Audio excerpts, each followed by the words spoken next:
சைவம் சமயம்னா என்ன சார்? சைவம் அப்படிங்கிறது இந்த மண்ணினுடைய ரொம்ப பழமையான ஒரு சமயம். அதுதான் முதல்ல நம்ம யோசிக்கணும். சமயம் அப்படிங்கிறதே இன்னைக்கு ரொம்ப எதிர்மறையான ஒரு சிந்தனையோட இன்னைக்கு பார்க்குற ஒரு நிலைமை நம்ம எல்லாருக்கும் வந்துருச்சு. ஆனால் நம்ம ஒரு விஷயத்த புரிஞ்சுக்கணும். தமிழில் இருக்கிற ஒவ்வொரு சொல்லும் காரணத்தோடு வந்த பெயர்கள் தான். அப்போ சமயம்னா அதுக்கு என்ன காரண பெயர் அப்படின்னு நம்ம பார்க்கும்போது நம்ம தமிழ் அதுக்கு ரொம்ப அழகாக பதில் சொல்லுது. இப்போது இதோடைய வேர்ச்சொல் சமை அப்படிங்கிறது தான். இந்த சமைங்கிற சொல்லுக்கு என்ன அர்த்தம்னா பக்குவப்படுதல் அப்படின்னு தமிழில் ஒரு பொருள் இருக்குது. இப்போ நமக்கு புரியுற மாதிரி சொல்லணும்னா, காய்கறிகள், மிளகு, சீரகம்லாம் போட்டு சாப்பிட்றதுக்கு ஒரு உணவை பக்குவப்படுத்தணும்னா அதுக்கு சமையல் அப்படின்னு பேர். ஒரு சின்ன பொண்ணு வயதுக்கு பக்குவம் அடைஞ்சிட்டான்னா அவ சமைந்தாள் அப்படின்னு சொல்கிறோம். அப்போ ஒரு மனிதன் இறைவனின் மீதான நம்பிக்கையால் அந்த இறைவனை அடையக்கூடிய வழிமுறைகளால் தன் வாழ்க்கையை பக்குவப்படுத்தி கொள்வதற்கு சமயம் அப்படின்னு தமிழில் பெயர். அப்படி இந்த மண்ணிலே மனிதர்கள் இறைவனோடு தங்களை ஒன்றாக கட்டமைத்து கொள்ள பெரிய சமயங்கள் தோன்றிய வரிசையில் தான் இந்த சைவ சமயம் அப்படிங்கிறத நம்ம பார்க்குறோம். பொதுவாக மற்ற சமயங்கள்லாம் நீங்கள் இந்தியாவை மட்டும் நான் சொல்லலை, நீங்கள் உலகத்துக்கு எங்கே போனாலும் சரி, பொதுவாக எல்லா சமயங்களுமே யாராவது ஒருவர் அதை ஸ்தாபனம் பண்ணியிருப்பாங்க. அந்த சமயத்தை நான் பேர் சொல்ல விரும்பலை, பொதுவாக ஸ்தாபனம் பண்ணியிருப்பாங்க. இல்லையா ஒரு கூட்டம், ஒரு குழு ஒரு சமயத்தை ஸ்தாபனம் பண்ணியிருக்கோம். ஆனால் ஒரு தனிநபரால் அல்லது ஒரு குழுவால் ஸ்தாபனம் செய்யாமல் என்று தோன்றியது என்றே தெரியாத ரொம்ப பழமையான சமயம்தான் நம்முடைய சைவ சமயம் அப்படிங்கிறது நம்மளுடைய பெருமை. இதுக்கு நீங்கள் என்கிட்ட ஆதாரம் கேட்டிங்கன்னா, நீங்கள் சிந்து சமவெளியை நம்ம தோண்டும் போது நமக்கு பசுபதியினுடைய சின்னம் கிடைக்குது.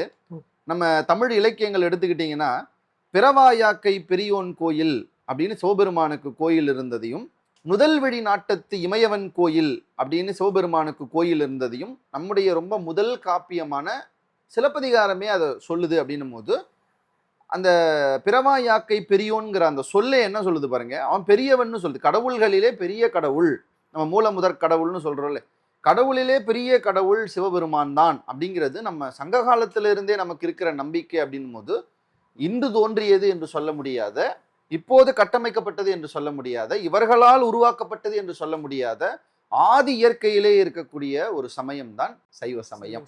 அந்த சமயத்தினுடைய தெய்வம் சிவபெருமான்.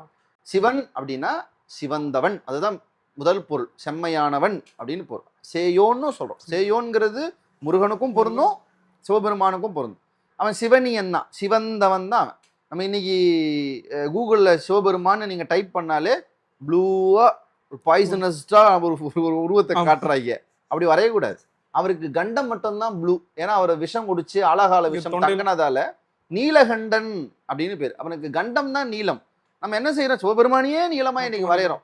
அப்படி வரையக்கூடாது. சிவபெருமானுக்கு என்ன உடல் அமைப்பு அப்படின்னா அவன் சிவந்த மேனியன். இப்ப நம்மளுடைய அப்பர் பாடுறாருலே, குனித்த புருவமும் கொவ்வை செவ்வாயில் குமிழ் சிரிப்பும் பனித்த சடையும் பவளம் போல் மேனியில் பால் வெந்நீரும். இந்த பவளம் போல் மேனியில் பால் வெந்நீர்னா என்ன? பவளம்னா என்ன? சிவப்பு சிவப்பா இருக்கிறதா. அந்த சிவப்பான அந்த மேனியில பால் போல வெந்நீர் அவன் பூசி இருக்கான்னா சிவபெருமான் சிவந்த மேனியன். அப்ப நம்ம வரையும் போது, நம்ம ஓவியமா எடுத்துட்டு வரும்போது சிவபெருமான செம்மை வடிவனாதான் வரையணும். அவன் செம்பொருள், அவன் செம்மையானவன். அந்த செம்மை என்கிற சொல் தான் சிவன். சிவன் என்கிற சொல்லிலிருந்து சிவனியம், சிவனியம் தான் சைவம் அப்படின்னு வந்ததுங்கிறது தான் சைவத்துக்கு நம்முடைய பெரியவர்கள் சொல்லக்கூடிய வரலாறு. ஓகே சார், நீங்கள் இப்போ சமயத்துக்கான ஒரு அர்த்தம் சொன்னீங்க. இங்கே சைவத்துக்கான அர்த்தமே பலருக்கு குழப்பமா இருக்கு. இங்கே சைவம்னா வெஜிடேரியன் அப்படின்ற ஒரு வார்த்தை தான் இருக்கு. அப்போ இங்கே சைவம்னா என்ன, சைவர்கள்னா யாரு? அதாவது நம்ம இங்கே சைவம் அப்படிங்கிறது உணவு ரீதியான சொல்ல மாத்திட்டோம். சைவம் அதுக்கு முன்னாடி ஆ போட்டா அசைவம் அப்படின்னு நம்ம இங்கே மாத்திட்டோம். ஆனால் அதனோட உண்மையான அர்த்தம் உணவுக்கான பெயர் அல்ல. அது சைவம் என்பது சிவனியம் தான். சிவபெருமானை வழிபடக்கூடியவர்களுக்கான சமயம் அப்படிங்கிறதுக்கான பெயர் தான் சைவமே ஒழி. அது இந்த அணுகுகள் நம்ம இப்போ அதை மாதிரி பார்க்குறோமே தவிர அப்படி அதை பார்க்கக்கூடாது. இந்த சைவ சமயம் பார்த்தீங்கன்னா இந்தியா முழுக்க பல்வேறு விதமான காலகட்டங்களில் பல வகையில் இருந்தது. நீங்கள் இன்னைக்கு பார்க்குற சைவமே சைவம் கிடையாது. காஷ்மீரிய சைவம், வீர சைவம், சித்தாந்த சைவம், காபாலிகம், காலாமுகம், இந்த மாதிரி முக்கியமாக 5 சமய சைவங்கள் வகைப்பாடுகள் நம்மளுடைய இந்தியாவிலே இருந்தது. இதுல இந்த காஷ்மீர சைவம் வந்து இப்ப இருக்கிற மாதிரி இல்லை. வேதத்துக்கு முரணா இருந்தது, சாதி சமயங்களுக்கு முரணா இருந்தது. வீர சைவம் வந்து பாத்தீங்கன்னா எல்லா சிவபெருமானையும் வழிபட மாட்டாங்க. அவங்க லிங்காயத்துகள்னு சொல்லி லிங்கத்தை தன் உடம்புல போட்டுப்பாங்க. ஒரு இஷ்டலிங்கத்தை மட்டும் தான் வழிபடுவாங்க, மற்றதை வழிபட மாட்டாங்க.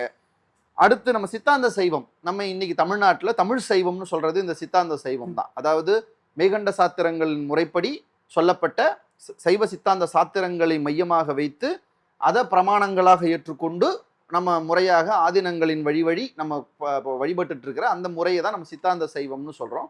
இந்த காலாமுகம் காபாலிகம்லாம் இன்னைக்கு இல்லை. ஆனா நான் நினைப்பேன் கபாலிகம் இன்னைக்கு இல்லைனாலும் இன்னமும் நமக்கு மயிலாப்பூர்ல இருக்கிற ஒரு பேர் கபாலீஸ்வரர் தான்.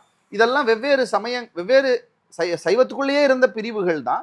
ஒரு கட்டத்தில் இதெல்லாம் ஒன்று சேர்ந்து ஒரே சைவம் அப்படிங்கிற ஒரு நிலைக்கு நம்ம இன்னைக்கு அதை நகர்த்திட்டு வரோம். ஏன்னா எல்லாமுமே ஒரு பரிணாம வளர்ச்சி அடையும்.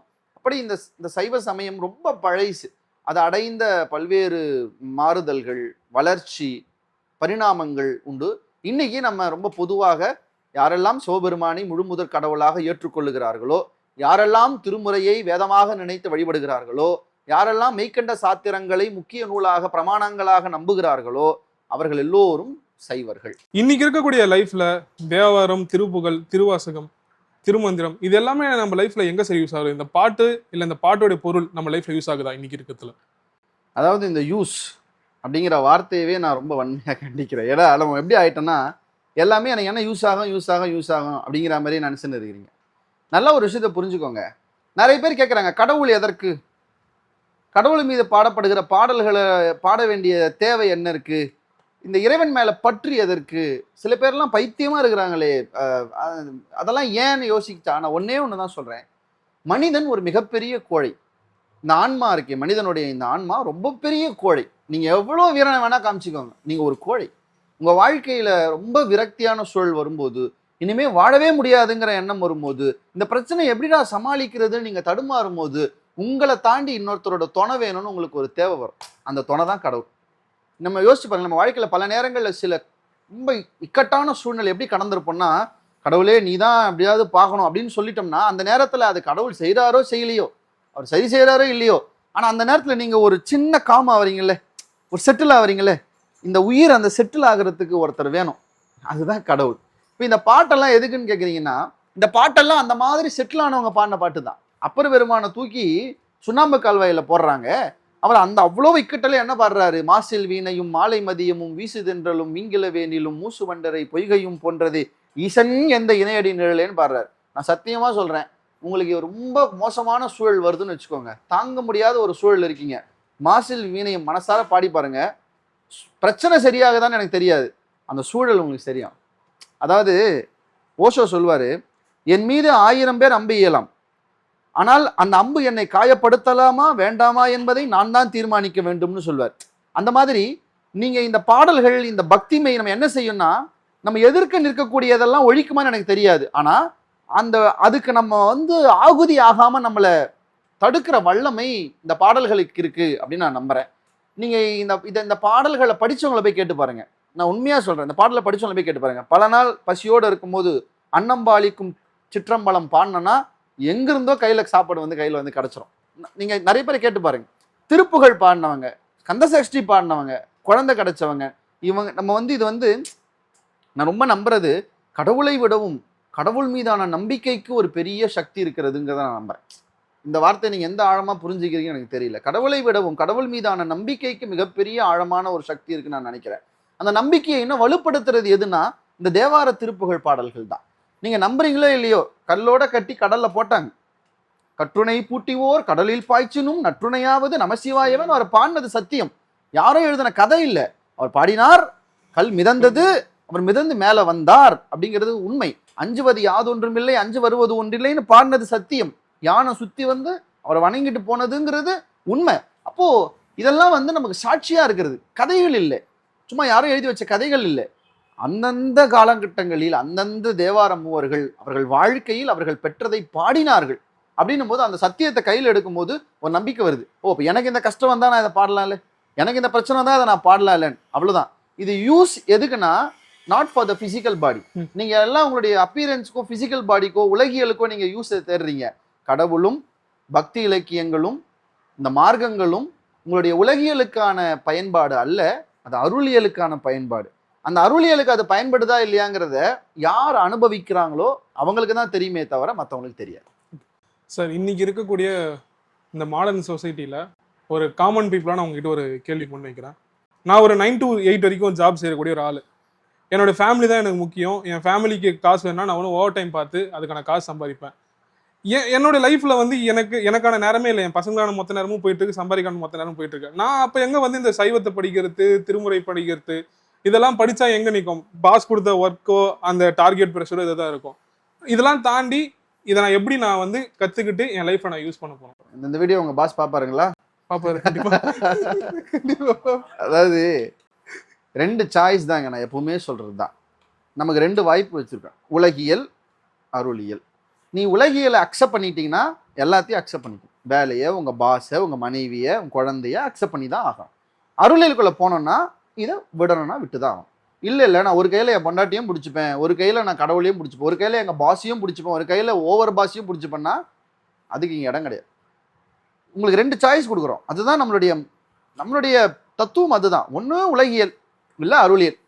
அருளியலுக்குள்ளே போகணும்னு முடிவு பண்ணிட்டீங்கன்னா உலகியல் தானா உங்களை விட்டு போகும், நீங்கள் விடக்கூடாது. நல்லா ஞாபகம் வச்சுக்கோங்க. நம்ம எப்பவுமே சொல்கிறது தான், எப்போதும் ஒரு பழம் மரத்தை துறப்பதில்லை, அது பழுத்து விட்டால் அந்த மரமே அந்த பழத்தை துறக்கும். அந்த மாதிரி நீங்கள் அருளியலுக்குள்ளே போகணும்னு முடிவெடுக்க வேண்டாம். அருளியல் உங்களை எடுக்கணும்னு முடிவு பண்ணிருச்சுன்னா உலகியல்லேருந்து நீங்கள் கழல வேணாம், உலகியலே உங்களை போப்பான்னு அனுப்பி வைக்கும். அதனால அது வரைக்கும் உலகியலுடையதை நம்ம அனுபவிச்சு தான் ஆகணும். வினை பயன்னு ஒன்று இருக்குது. நல்ல பாஸ் அமைஞ்சுகிறாருனாலும் உங்கள் வினை பயன் தான் காரணம். இப்போ உங்களுக்கு மோசமான பாஸ் எவரும் அமைஞ்சிருந்தீங்கன்னா அதுக்கும் வினை பயன் தான் காரணம். இது வினை பயன். நல்ல மனைவி அமைவது வினை பயன், மோசமான மனைவி அமைந்தாலும் வினை. இது நான் சொல்றது சித்தாந்தம் சொல்றேன். இது வினை பயன். நீங்க என்ன செய்றீங்களோ, இது சித்தாந்தம் மட்டும் இல்லை, தமிழே அதுதான் சொல்லுது. தீதும் நன்றும் பிறர் தரவாரா, அவ்வளவுதான். அப்போ இதை நம்ம யாரையும் பிளேம் பண்றதுக்கான விஷயம் இல்லை. இதுக்கு நான் ஒரே ஒரு பதில் சொல்றேன், சரியா புரிஞ்சிடும். விவேகானந்தர் ரொம்ப சின்ன வயசுல துறவுக்கு வந்துட்டார். நம்ம ராமகிருஷ்ண பரமஹம்சர் கிட்ட வந்துட்டார். அவங்க அப்பா இறந்துட்டார். அம்மா ரொம்ப புவர், ரொம்ப வறுமை. அவங்களுக்கு சகோதரர் ரொம்ப வறுமை, ரொம்ப முடியல. அம்மாவுக்கு உடம்பு ரொம்ப முடியல. ஒரு கட்டத்துக்கு மேல அந்த விஷயம் விவேகானந்தருடைய நாலேஜுக்கு வருது. விவேகானந்தர் வருத்தப்படுறார். அப்போ நீங்க பேசுற மாதிரியே நீங்க பேசும்போது விவேகானந்தர் ஞாபகம் வர்றார். விவேகானந்தர் ராமகிருஷ்ணன் போய் சொன்னாரா, எதிர்க்கு உட்காந்துட்டு, நான் தப்பு பண்ணிட்டேன், நான் இங்க வந்திருக்கவே கூடாது, என்னத்த துறவு, சாமி, சம்பிரதாயம், என்னத்துக்கு இதெல்லாம், தண்டம், என் வாழ்க்கையே வீணா போச்சு, எங்க அம்மா கஷ்டப்படுறாங்க, வேலைக்கு போயிருந்தேன்னா சம்பாரிச்சிருந்தேன்னா எங்க அம்மாவையாவது காப்பாத்திருப்பேன் போல, எதுக்கு நான் இங்க வந்தேன்னு தெரியலன்னு. இப்போ ராமகிருஷ்ணர் சொன்னார் சிரிச்சுட்டு, அவருடைய ஆசிரமத்துல காளிக்குன்னு சன்னதி இருக்கு. சரி, உனக்கு கஷ்டமா தானே இருக்கு, காளிகிட்ட சொல்லிட்டு நீ சொல்லிட்டு நீ கிளம்பு. நேராக உள்ள போனார். போயிட்டு ஒரு 10 நிமிஷத்துல வெளியே வந்துட்டேன். கேட்டியான்னு கேட்டார். இல்லை நான் கேட்கல. சரி போ, ஒரு 1/2 hour எடுத்துட்டு அது கேட்டு வாடினார். போனார். ஒரு 1/2 மணி நேரம் காளி முன்னாடி நின்னார். வந்தார். இப்பயாவது கேட்டுட்டியா, உனக்கு என்ன வேணும் ஏது வேணும்னு கேட்டுட்டியா, கிளம்புறியான்னு. இல்லை நான் கேட்கல. சரி போய் திரும்ப போய் கேளுன்னார். போனார். 3 மணி நேரம் கழிச்சு வெளியே வந்தார். கேட்டியா? கேட்கல. ஏன்டா கேட்கலன்னா விவேகானந்தர் சொன்னார், காளி முன்னாடி நின்னதுக்கு அப்புறம் இந்த பெரிய உலகத்துல பெரிய வாழ்க்கையில என் குடும்பம், என் அம்மா, என் கஷ்டம்லாம் ஒரு பெரிய கஷ்டமா, அவளை முகத்தை பார்த்தா அவளோட அடைவதை தவிர வேற என்ன இருக்குன்னும் போது எனக்கு இதெல்லாம் தோணலைன்னார். அப்ப ராமகிருஷ்ண பரமஹம்சர் சொன்னார், உனக்கு 2 வாய்ப்பு தான். ஒன்று அந்த பரம்பொருளோடு சேர வேண்டும்னா இதெல்லாம் துறப்பதற்கான மனநிலைக்கு போ, இல்லை இதெல்லாம் வேண்டும்னா பரம்பொருளை விட்டு இதுக்கு போ. இது உங்களுடைய சாய்ஸ். இதுல என்ன நமக்கு சிக்கல்னா, இது கண்ணு முன்னாடி தெரியுது, இந்த பாஸ் கண்ணு முன்னாடி தெரியுறாரு, திட்டுறது கண்ணு முன்னாடி தெரியுது. ஆனா அந்த பாஸ் நம்ம கண்ணு முன்னாடி தெரிய மாட்டேங்கிறாரு, அவர் அருள் செய்யறதும் தெரிய மாட்டேங்குது. அதனால நமக்கு என்ன சிக்கல் ஆகுதுன்னா, இதை விட இது பெட்டர்னு நினைக்கிறோம். ஒரு முறை இந்த காட்டாற்று வெள்ளத்திலிருந்து ஒரு கால் எடுத்து இப்படி வைங்க, சின்ன ரிஸ்க் எடுங்க, வைங்க. அந்த பிக் பாஸ் ரொம்ப நம்பி பாருங்களேன், உங்களுக்கு இதுல இருந்து இதை ஈஸியா ஹேண்டில் பண்ண ஆரம்பிச்சிருங்க. நான் ரொம்ப வெளிப்படையாக சொல்றேன், நம்பிக்கை தாங்க. இப்போ ஓஷோ சொல்லுவார், எனக்கு ஏன் கடவுள் முன்னாடி வரமாட்டேங்கிறார், நான் கடவுளை வணங்குறேன், ஏன் வரமாட்டேங்கிறாரு சொல்லிட்டே இருக்கும்போது ஓஷோ என்ன பண்ணாரா, அவன் தலையை பிடிச்சி ஒரு பெரிய தண்ணி இருக்கிற ஒரு பாத்திரத்துல மூஞ்ச முக்கனாரான். அவன் வெளியே வர்றதுக்கு என்ன போராட முடியுமோ போராடினானா. இப்படி வெளியே எடுத்ததுக்கு அப்புறம் சொன்னாரா, உள்ள இருந்து தண்ணிக்குள்ள போராடினியே என்ன நினைச்சேன்னு கேட்டார். எப்படியாவது வெளியே வரணும்னு நினைச்சேன். வேற ஏதாவது நினைச்சியா? இல்ல, எப்படியாவது வெளியே வரணும்னு நினைச்சேன். நீ எப்படியாவது வெளியே வந்து மூச்சு விடணும்னு எவ்வளவு துடிச்சியோ அந்த துடிப்போடு கடவுளை பார்க்க வேண்டும்னு நினைச்சு பாரு, கடவுள் வருவாருன்னு. நீ எந்த அளவுக்கு அதை தீவிரப்படுத்துகிறீங்க தான் இங்க விஷயம். அந்த தீவிரத்தன்மையை நீங்க அருளியலுக்கு காமிச்சீங்கன்னா அது கிடைக்கும். அப்பயும் கிடைக்கலையா, அதுக்கப்புறம் நீங்க இந்த முடிவு எடுக்கணும். நான் சொல்றது 2 சாய்ஸ். கடவுளே இல்லைன்றவனுக்கு இந்த இந்த பிரச்சனையே இல்லை. நீ பாட்டு உலகியல்ல போ, உன்னை எவன் கேட்க போறான்? உலகியல்ல போ, என்னாலும் பண்ணிட்டு போ. கடவுளை நம்புறியா, அப்ப நீ அருளியல் நோக்கி போ. இதுதான் 2 சாய்ஸ். கடவுளே நம்பாதவனை பிடிச்சி நான் உட்கார வச்சு நான் என்னத்துக்கு பாடம் எடுக்கணும்? எனக்கு தேவையே இல்லையே, அவனுக்கு அது தேவையே இல்லை. இப்போ நீங்க கடவுளை நம்புறீங்க என்ன, நம்புறீங்க என்ன, அப்ப நீங்க என்ன செய்யணும்? வேலையை விட்டணும். வேலையெல்லாம் ஒண்ணா அது ஆக மொத்தம் நீங்க எஸ்கேப் ஆகிறதுக்கு தயாரா இருக்கீங்க. அதுதான் நல்லா வச்சு ஞாபகம் வச்சுக்கோங்க. கடமைகள்னு ஒரு சிலது நமக்கு இருக்குது, அதை செய்யணும். கடமைகளோட தான் கடவுள்கிட்ட போறதுன்னு நினைக்கிறேன். கடவுளை கிட்ட போறதே கடமையா நினைச்சுட்டு இருந்தீங்கன்னா ரொம்ப கஷ்டம். நீங்க என்ன விரும்ப போறீங்கன்னு எனக்கு புரியுது. எதுக்கு வளர்ந்து சாப்பிட்டு உடம்ப வளர்த்து கஷ்டப்பட்டு நேரம் சீக்கிரம் போயிடலான்னு நினைக்கிறீங்க. இதை உங்க வினை பயனை முடிக்காம கடவுளை அடைய முடியாது. சைவ சித்தாந்தம் சொல்றது உங்க வினை பயனை முடிக்காம கடவுள்கிட்ட போக முடியாது. அப்ப நீங்க முதல்ல உங்க வினையெல்லாம் முடிங்க. அது வினை என்னன்னு தெரிஞ்சாதானே. உங்களுக்கு தெரியாதா? அப்ப நைட்டு போய் உட்காந்து என்னென்னலாம் பண்ணிக்கிறீங்க, யாரெல்லாம் கெடுத்துக்கிறோம், யாரு கூடிய அழிச்சிருக்கிறோம், யாருக்கெல்லாம் பொய் சொல்லியிருக்கிறோம், யாரெல்லாம் நல்லா இருக்கணும்னு நினைச்சோம். நீங்க நைட்டு போய் யோசிச்சு பாருங்க, நீங்களே 40 பக்கம் எழுதுவீங்க. உங்களுக்கு தெரிஞ்சே அந்த வினையெல்லாம் கழிங்க, அப்புறம் தெரியாத வினை தானா கழியும். சரி சார், நைட்டே போய் உட்காந்து எழுதுறேன் சார். அதுக்கு ஒரு 200 பக்கம் லாங் சைஸ் நோட் எடுத்து போயிருக்க. Thanks sir. அடுத்த ஒரு இன்டர்வியூல சந்திப்போம் சார். ரொம்ப சந்தோஷம். எல்லாருக்கும் எல்லாமும் கிடைக்கட்டும், எல்லாருக்கும் இறையருள் பரிபூரணமாக கூடட்டும். ரொம்ப நன்றி. உங்களோட இந்த நல்ல நேரத்தை நானும் பகிர்ந்துகிட்டது எனக்கு ரொம்ப நன்றி, சந்தோஷம்.